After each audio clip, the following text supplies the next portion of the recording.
Right now, we're dealing with some chilly temperatures, and just towards the southwest, we're already starting to see some of that wintry precipitation just to the south of our viewing area. But right now, the temperature is 42 in Rogers City, 40 in Atlanta, 38 in West Branch, 37 in Mayo, 42 in Oscoda. So very chilly hump day here. Thank you for tuning into your Wednesday evening weathercast as we look at those winds right now coming mostly out of the east or slightly south-southeast between 10 to 15 miles per hour along the shoreline, 13 in Oscoda, 12 in Harrisville. Further towards inland, a little bit lighter at around 10 miles per hour with 8 in Mayo, 8 in Atlanta, 10 in West Branch.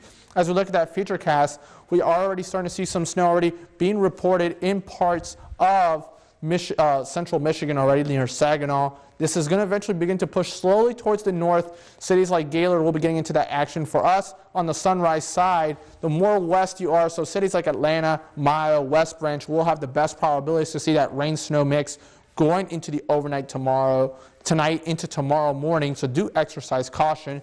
By the time we get into tomorrow morning, that will all switch over into rain and will begin to push its way out by the time we get late into the afternoon into the evening. So conditions will improve late tomorrow, but tonight will be a tricky night. Depending where you are, the more inland you are, the more west you are, the better probabilities you will be seeing that rain-snow mix, or even for a brief period, just full snow. Any accumulations that do get from the snow will be about to an inch of snow altogether. When it comes to rainfall amounts of the system, it'll be about to 3/4 of an inch at most. By the time we get into Friday, though, we'll deal with mostly cloudy skies. We'll have a quick moving disturbance coming through Friday night into Saturday, so that will bring some showers into our area for Saturday morning and into early Saturday afternoon. So that will keep us a little bit soggy, at least for the first half of the weekend. Conditions will be a lot better for the second half of the weekend. As we look at the hour by hour, though, conditions are going to be falling into those mid-30s. By the time we get into the overnight, we'll be dealing with rain early on,